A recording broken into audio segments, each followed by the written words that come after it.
Tofauti ya nyinyi na mimi nimezoea kuandika notes. Kwa wakati anaongea, hizi ndio notes nimeandika.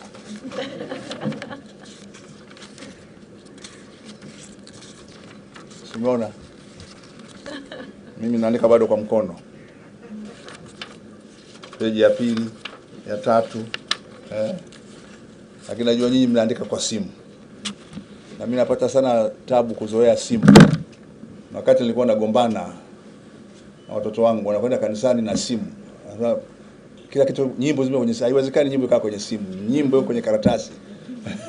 Lakini lazima tukubali mambo yanabadilika. Habari za mchana. Good afternoon.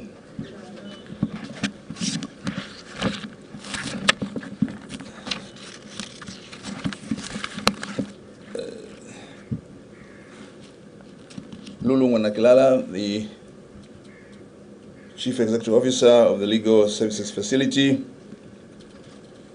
representative of our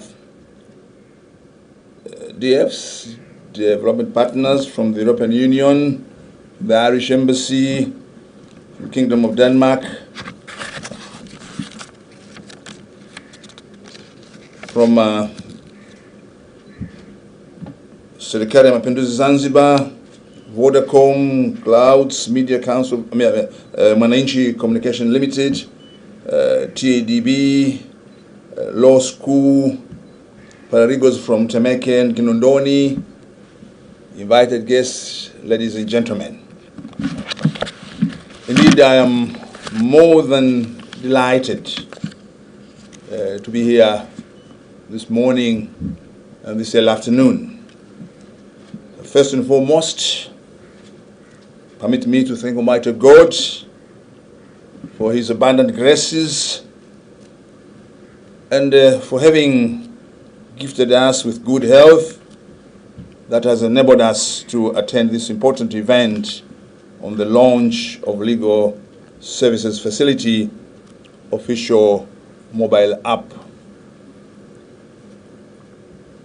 I would like also to thank the LSF Chief Executive Officer, Ms. Lulu Wanakilala, and the staff for inviting me to officiate the launch of the LSF's official mobile app. And I think I'm the right person to do so, because it will encourage me also to be part of the technological changes that are going on.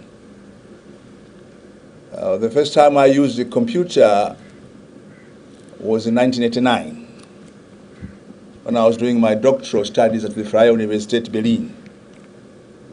And my first essay I wrote by hand. And I did have a good handwriting, including footnotes, and then delivered the paper to my Dr. Fata supervisor. And then it was returned by his secretary. He says, we no longer accept papers which are handwritten. So the next thing I did was to go and buy a typewriter, because I worked as a journalist. After completing high school and my military service, I worked as a journalist, some of my colleagues. Then I went and bought a typewriter and did the typing, and then took back the essay. This time it was accepted. Then my supervisor told me, now we have computers, desktop. So now I had to go to one of the streets in Berlin to buy a computer, high screen. And that time they had a big floppy disk, and there was, and you had to buy a key because we are still using WordPerfect. And it was not easy to get money to buy that computer.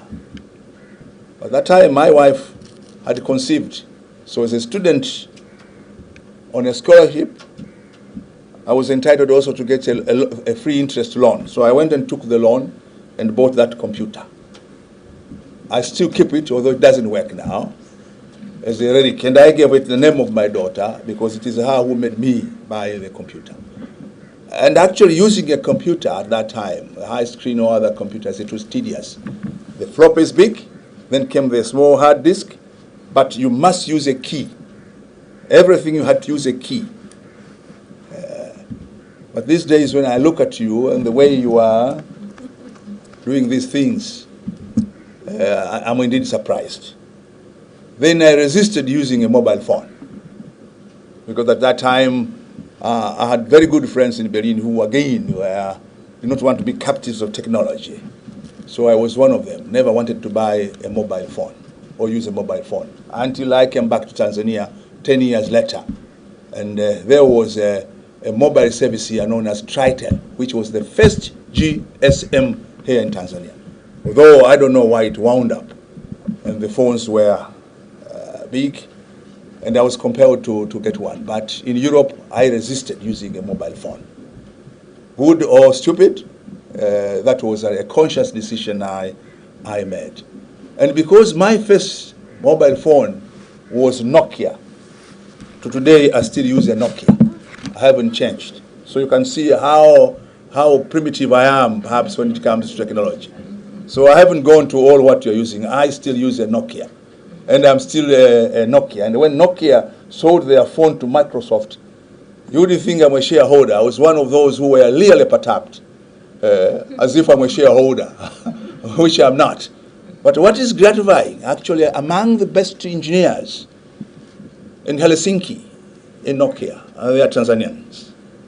So at least now we have a justification of continuing using a Nokia. Although I'm told now, because of the position I'm holding, I don't know whether it's that important, that I go to iPhone because it is not easy to hack. But I still rely on, and it has no WhatsApp. If you don't want to believe, I'll give you my number. And you'll see there's no WhatsApp. But now, this is why I say I'm the right person to be invited here. Because I think slowly now, I'll be compelled to revisit some of my conscious decisions and see whether now, if you don't believe, I'll give you the number. And if you see a WhatsApp, I'll give you $1 million shilling in this phone. But now I say I'm the right person and in the right group and in the right company. So now I have no alternative. Lulu, I'll have to get now a phone of which I also can download the app, because otherwise you and others will be much more advanced, and I, as one of your good colleagues and partner, would be late. So now I think I would also try to get a smartphone. Ndio simu janja, Kiswahili zinaitwa simu Lulu, baby, simu janja. Tuitafutie jina jingine bwana. Simu itakuwa janja kutuzidi sisi wenyewe.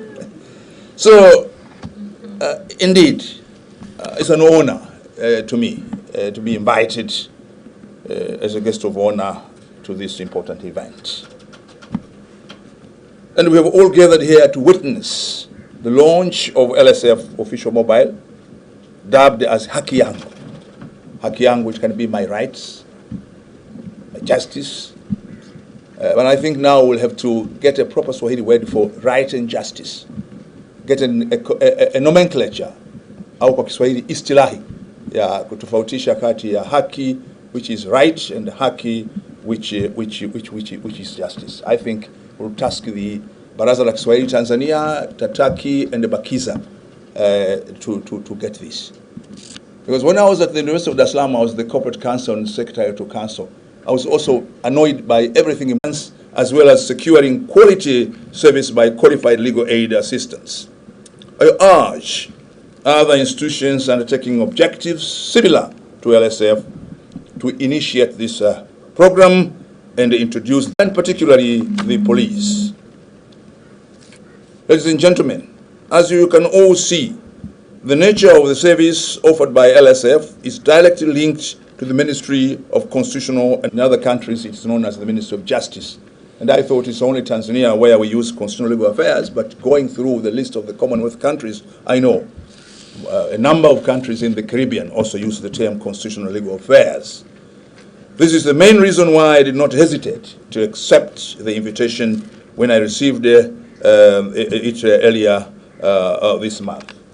And as I was talking to Lulu, I said, I'm visiting all the institutions, government and non-government, of which I am responsible to. I have already met the legal Tanganyika Law Society. Today I'm here with LSF, and tomorrow I'll be with the Media Council of Tanzania, but I'll be also visiting other organizations so that we touch base and see what we can do together in order to enhance justice and protect and promote rights of our citizens and non-citizens living in Tanzania. So when congratulating LSF for their efforts in undertaking this important activity in the country, we should also not forget the role of the government as the key entity in ensuring every Tanzanian and any other person present in Tanzania is enabled to easily access justice. Justice in Tanzania is not only for Tanzanians, but for everyone living in Tanzania. They are also entitled to justice. And the access to justice is one of the basic rights of every person present in Tanzania. Recognition and respect for human rights has been part of our Constitution.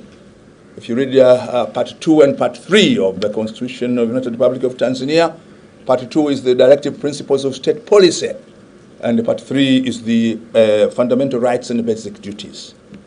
And sometimes I'm afraid that most of us don't pay due attention to Part 2 of the Constitution, which is on the directive principles of state policy, and more specifically Article 9. Someone looks at Article 9 of our Constitution, you see most of what we are doing are contained there. And actually it is under Article 9's F, which makes the Universal Declaration of Human Rights to be part of our Constitution.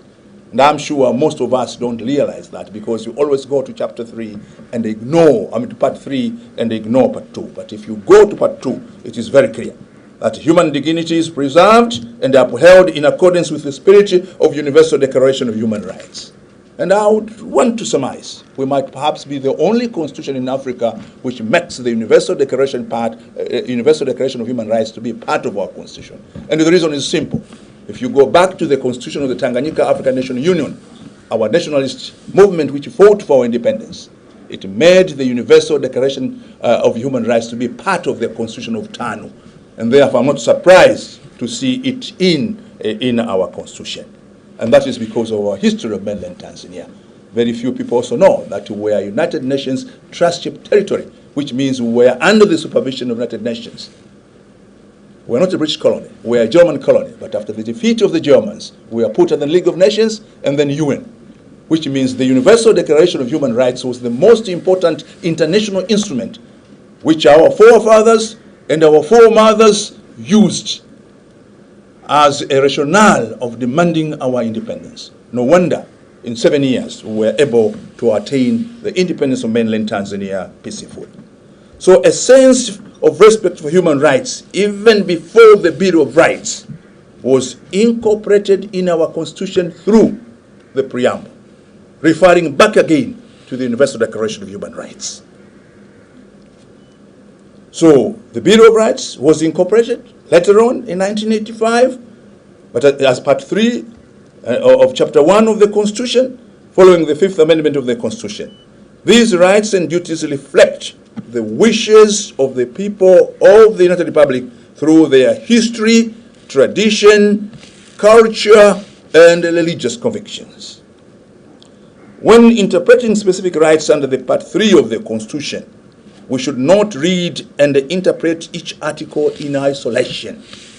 We should also focus on the general limitation clause and Article 30 of the Constitution, but read the articles in tandem in order to have a broad understanding of the Bill of Rights. And I'm saying this because in the app there's a part on legal education. Otherwise I would not have propounded these matters. But I want to show how relevant is the app when it comes to legal education. But we also sometimes forget that Tanzania belongs to the Anglo-Saxon common law tradition, which means decision of the courts of record, which is the High Court and Court of Appeal, are part of our law. We tend to read these articles as they stand, forgetting also to go to the decisions of the High Court and Court of Appeal to know what is the interpretation of the meaning of these rights in the courts, but how our courts have vindicated and articulated these rights. There, I can say, among the courts in Africa which have developed a robust and dynamic human rights jurisprudence are the courts of Tanzania. And this is why the decisions of the courts of Tanzania on matters of human rights are cited by other courts in the realm of the Commonwealth.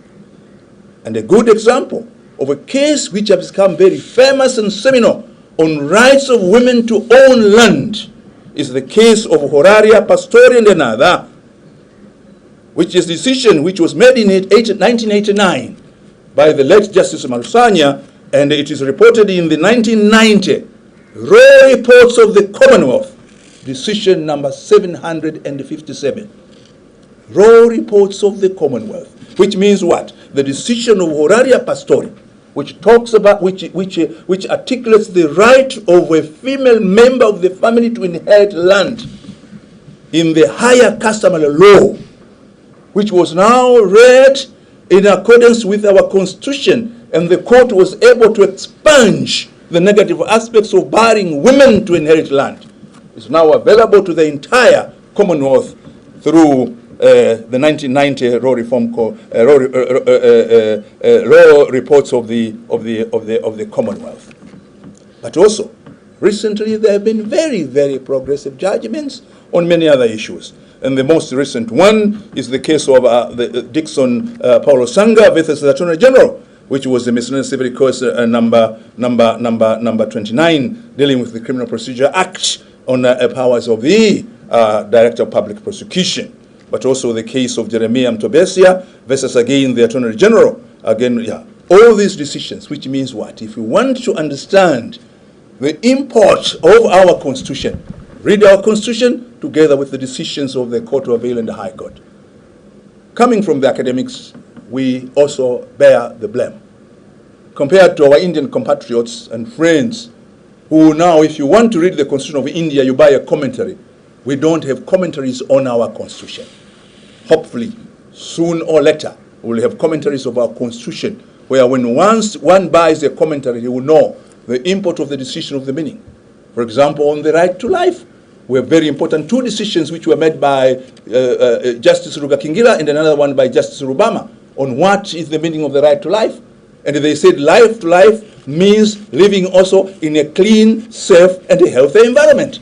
You don't read that in the article, but if you go to those two decisions, you know, in Tanzania, the right to life means also living in a safe, clean, and a healthy environment. And these were the decisions of the High Court against the dumping in Tabata, and later another dump site in the way towards these hotels up there.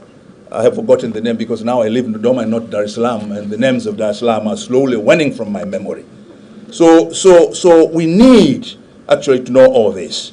But what is important about this app is that it ensures individuals can easily access their rights through the app. And among the major steps taken recently by the government on legal aid program is the reform of the law on legal aid. As you're all aware, in 2017, the Parliament enacted the Legal Aid Act of 2017 and repealed the Legal Aid Criminal Proceedings Act, Cap 21 of 2002. And the current Legal Aid Act resulted from government's effort in ensuring regulation and coordination of legal aid services in accordance with the changing situation and development in the legal sector. I am glad that LSF was among the institutions that took an active role during the reforms. In brief, the Legal Aid Act, yeah, you can clap, put your hands together. And let me say, one of the things I gladly did was to sign the regulations for this act, but also to sign the notice, which also declared the commencement date of the act. At that time, I was in the ministry of this ministry before being moved to Foreign Affairs, and now back again to the same ministry. And it has widened the scope of legal aid service. And to me, what is also very important, it also creates institutions providing legal aid, and it recognizes a cadre, which to me is very important in the provision of legal aid, paralegals. And I remember I had a good discussion with one of my good friends, the current Secretary General of the Commonwealth, Baroness Patricia Scotland, who were discussing, should we continue using the term paralegal, or perhaps we get another term? We haven't concluded the debate between me and my good dear sister, Baroness Patricia Scotland, but perhaps it's something we need to think about. Should we continue to call them paralegals? Now they are doing certificates, which means they have some sort of training. Not some sort of training, they have training. But this is a matter for tomorrow, perhaps when we continue discussing. And actually, they are playing a very critical, important role. Let us all applaud the work done by the paralegals. Furthermore, the Act enables access to justice not only in courts of law, but also in quasi-judicial bodies, police, and the other law enforcement institutions. And I would want to add here, perhaps one of the institutions which we normally forget is the Commission for Human Rights and Good Governance. That is an institution created by the Constitution of the Republic of Tanzania, by an Act of Parliament, but actually it has two roles. And one of the most important roles of the Commission of Human Rights and Good Governance tends to be somehow not well appreciated. When you talk about good governance in the Commission stems from what was the Permanent Commission of Inquiry, Tume ya Uchunguzi wa Kudumu, which was the first ombudsman in Africa, established in 1965, followed by Zambia in 1966. And the role of the Permanent Commission of Inquiry, Tume ya Uchunguzi wa Kudumu, was to check abuse of power by the executive. It's a government institution established by law in order to investigate on abuse of power. And this is what is supposed to be done by the section of good governance in the Commission. And it is my ambition, during the time I will serve as a minister for constitutional legal affairs, to strengthen this aspect and enable now the Commission to go to the level of the village, level of the ward, level of the district, and the level of the region, in order to listen to the people and their complaints against abuse of power. It is in the Constitution, it is in the law. And at one time I was even thinking, perhaps in future we need again to separate the two. We have a Commission for Human Rights, and again we have the Permanent Commission for Inquiry, so that people know the Permanent Commission of Inquiry deals with abuse of power issues which actually matter to the majority of our ordinary people in the rural area. I'm sure in most of the rural areas their concern is on abuse of power, perhaps on who heads the dispensary, which in urban areas is not an issue, but in the rural areas is an issue, because it means access to the dispensary, access to medicine.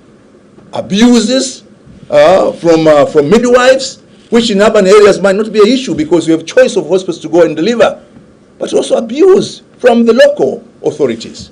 So it is my intention to see that actually later on, as we work on, to see how we can bring in the Commission of Human Rights and Good Governance, which is a constitutional and statutory organization created by our parliament to check abuse of power as well as violations of human rights. And when it comes to violations of human rights, and this is what I have liked the app about, our concentration has been on what I call horizontal abuse of power.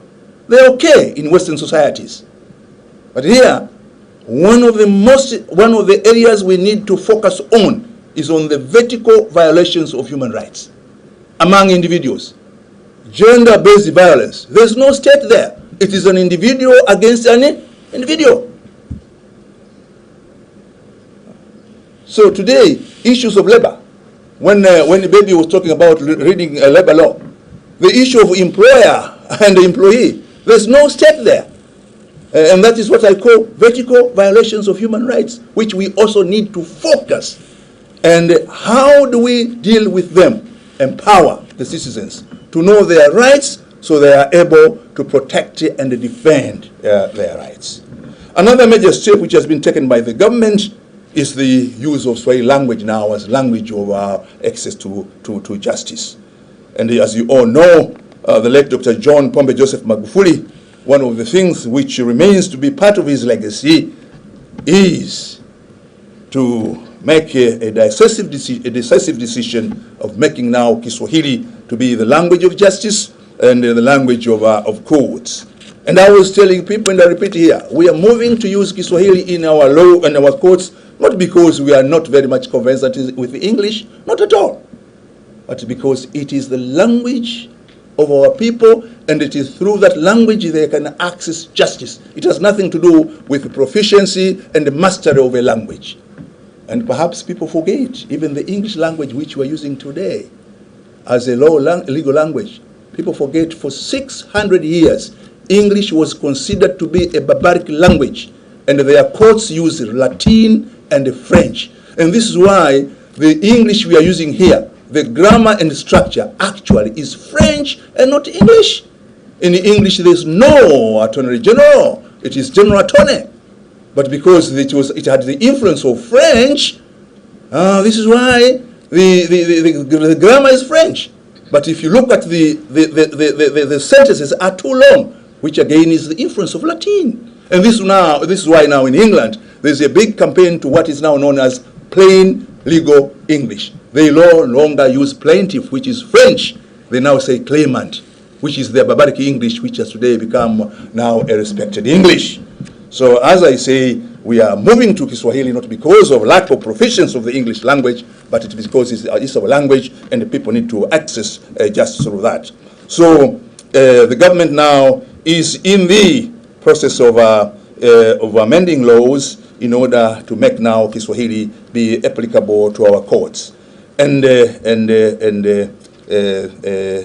want again to commend Her Excellency Mama Samia Suluhu Hassan that she has also taken this issue of using the use of Kiswahili in our courts as one of the priority areas under her leadership. And as you are aware, some of the changes which were made by the parliament have been assented by Mama Samia Suluhu Hassan as the President of the United Republic of Tanzania in April 2021, after the demise of the President Magufuli. So the sixth government under Mama Samia has committed itself to implement the said amendments of using Kiswahili diligently, transparently, timely, and by including other stakeholders. And I'm sure at one time we'll also involve the LSF in this, because I've seen you have also the Swahili part of the app, which means we would also want to discuss with you how to improve the use of Swahili in the provision and the access to justice. Because I'm afraid people, each specialty and each field has its nomenclatures and the vocabulary, which means also as we now move to Kiswahili, there will be special nomenclatures and vocabulary specifically for law matters, and indeed you'll be one of those who will be consulting soon in order to have participation of all the relevant stakeholders in this. And with this spirit, the ministry, with other ministries, is working hard to accomplish the task, which will enable easy understanding of the law by a vast majority of Tanzanians. Hence, they will easily access justice in judicial and quasi-judicial bodies, as well as law enforcement bodies. We invite all Swahili stakeholders in legal private sector, including legal aid providers like LSF, to cooperate and keep cooperating with the government in accomplishing this move to Swahili language, which is one of the greatest developments in Tanzania legal sector, including legal aid program. The Ministry for Constitutional and Legal Affairs also works very closely with other ministries, departments, and local government in ensuring individuals are enabled to access justice easily. At the ministry level, we have a special department dealing with legal aid, and at the local government level, we have social welfare officers and the social workers, some of whom have been stationed at the courts of law to assist vulnerable groups, particularly children, when they conflict with the law.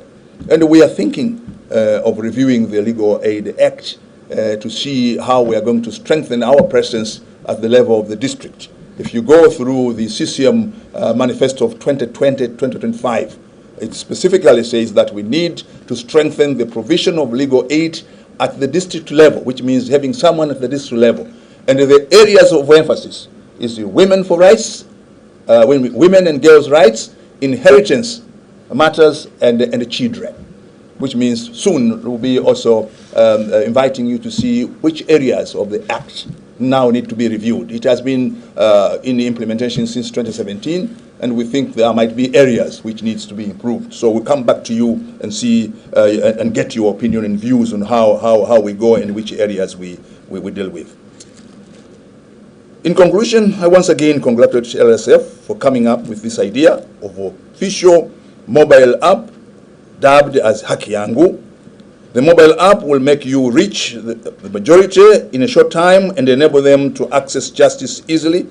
However, the digital world is not without challenges, so be also prepared to protect the society against those who may hack your mobile app and impersonate themselves in order to benefit from your intended beneficiaries. As I said, I don't have an Instagram. I don't have Twitter. I don't have anything. But someone created a Twitter account on my name. Unfortunately, his English is so awful, and easily people said, Professor Kabudi can't be writing this English. So I think the one who created this Twitter account on my name, but I would want him to do more research to know my English, so that next time people believe him. I don't have Instagram, and most of the photographs he shared are very old photographs. Again, I thank him, but as I said, people do impersonate for good or for other reasons. So please do that. But I'm really quite impressed. And one of the things I'm always learning from your generation is how fast you are, and how innovative you are, and how creative you are. I wish I could lower my age, but unfortunately age doesn't go back, it goes forward. But I think even in this age I'll be able to catch up what I can catch up to. But it's a very important facility, and I would urge all of us to use it. And one of the things which I know where I will use it, not here, is to talk about the 3 generations. In your absence now, I'll be the expert of the 3 generations in my age peer, in my age group. Nikienda Dodoma kwenye ile watu wa umri wangu wataipata kuhusu first generation, second generation, third generation, and I won't disclose where I've been able to learn this. But is very important, and this real-time communication is another thing which I have learned today. So now there's real-time communication, and in order not to forget, I have already put it in my memory as LTC. You know, that's how I was able to memorize many things as a law student. So now LTC for me is real-time communication, which means instant. But another thing which has impressed me is the mapping of the paralegals. The mapping of the paralegals, which means also if I enter wherever I go in Tanzania and I want to know where the paralegals are, I no longer need to phone my office back in Dodoma, which means I'll just go to your app and then, there's so-and-so. And I think I will surprise them, because I know they will be surprised. I know their names, I know their numbers. They won't know that it is coming from this app. And there, I won't be modest. I won't disclose. I would want them to know that I really know, but I know it is the app. So, what should I say? Siku hii ya leo ni siku muhimu sana. Tunafanya uzinduzi wa matumizi ya teknolojia katika moja ya huduma muhimu sana kwa Watanzania na wasiokuwa Watanzania wanaoishi Tanzania. Leo tunazindua mfumo wa kidijitali utakaowawezesha watu mbalimbali kujua haki zao, kupata haki zao. Na kama wote tunavyofahamu, hakuna kitu muhimu kama taarifa. Na kwa kutumia mtandao huu ambao umetengenezwa na kubuniwa na mfuko wa uwezeshaji wa haki, yani Legal Services Facility, leo tumepata kitu ambacho kitawasaidia Watanzania wengi, na hasa Watanzania wa kawaida. Kwa maana ya kwanza sasa katika historia ya Tanzania, haki yote imetolewa katika dunia yote ya anga, na sasa imewekwa katika kiganja cha simu. Kwa kutumia simu mtu anaweza kujua kama ana tatizo ampate nani wa kumsaidia sheria, lakini kwa kutumia simu anaweza kujua haki yake anataka kuijua, lakini kwa kupitia simu anaweza pia kujifunza na kupata maarifa kuhusu sheria.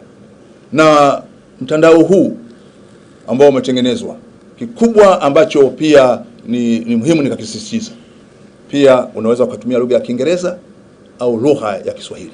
Maana yake Mtanzania yoyote na mtu yote anayefahamu Kiswahili sasa anaweza akafanya hivyo. Swala la haki za binadamu, mdau mkubwa msimamizi mkubwa, mlinzi mkubwa wa haki za binadamu namba 1 ni raia mwenyewe. Raia mwenyewe ndio mlinzi mkubwa wa haki yake, chini ya ibara ya 8 ya katiba yetu ya Jamhuri ya Muungano wa Tanzania, chini ya ibara ya 9 ya katiba yetu ya Jamhuri ya Muungano wa Tanzania, na chini ya ibara ya 26 ya katiba ya Jamhuri ya Muungano wa Tanzania. Na ili huyu mtu mmoja au raia mmoja aweze kulinda na kusimamia haki yake kama mlinzi namba 1, lazima aifahamu hiyo haki, lakini aweze pia kuitetea na kuisimamia. Mlinzi wa pili wa haki za binadamu ambaye hana hiari, ni wajibu wake, ni jukumu lake, ni serikali ya Jamhuri ya Muungano wa Tanzania. Na ndio maana katiba ya Jamhuri ya Muungano wa Tanzania ina sura nzima kuhusu haki za binadamu na wajibu wa binadamu, lakini pia ina sura nzima kuhusu malengo muhimu ya serikali. Na serikali imeweka taasisi au vyombo vya kulinda na kusimamia haki hiyo. Moja ni mahakama zetu, lakini pia Tume ya Haki za Binadamu na Utawala Bora na taasisi nyingine. Sasa ili mwananchi aweze kusimamia na kulinda haki yake na aweze kuvifikia vyombo hivyo, uwe ni muhimili wa mahakama au iwe ni Tume ya Haki za Binadamu, anahitaji kupata msaada wa kisheria. Na ndio maana kwa mara ya kwanza mwaka 2017 Jamhuri ya Muungano wa Tanzania imepitisha sheria ya kimapinduzi katika bara la Afrika ya kutoa haki ya mtu kupata msaada wa kisheria katika makosa ya jinai, lakini pia katika madai ya daawa. Zamani ilikuwa watu wanaweza kupewa msaada wa kisheria katika makosa ya jinai tu, na yenyewe yalikuwa ni mawili: ama kama anashtakiwa kwa mauaji matatu, ama kwa mauaji au kwa wizi au unyang'anyi wa kutumia silaha au kwa uhaini. Lakini sasa kwa makosa yote, lakini zaidi kwa makosa au kwa kesi za daawa. Na katika kesi za daawa ambazo zinawasumbua, ambazo zinawahusu watu wetu wengi wa kawaida, ni haki za wanawake na haki za watoto, mirathi, dhuluma katika mirathi, lakini pia manyanyaso dhidi ya wajane. Kwa hiyo kwa kuwa na chombo hiki kinasaidia jitihada za serikali katika kulinda haki na kusimamia haki za binadamu.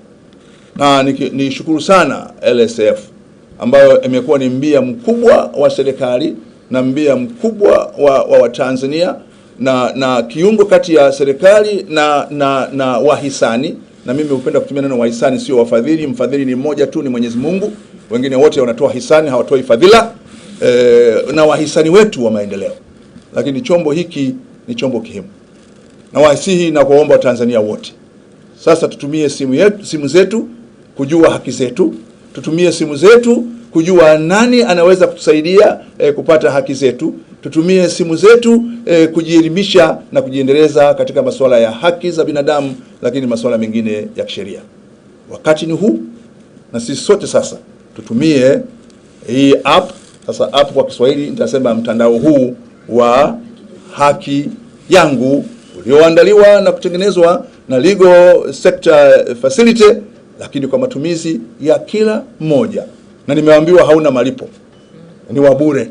Ina maana kila mmoja anaweza kupakua, kama ni Kiswahili sahihi, akaupakua na kuhifadhi kwenye simu yake.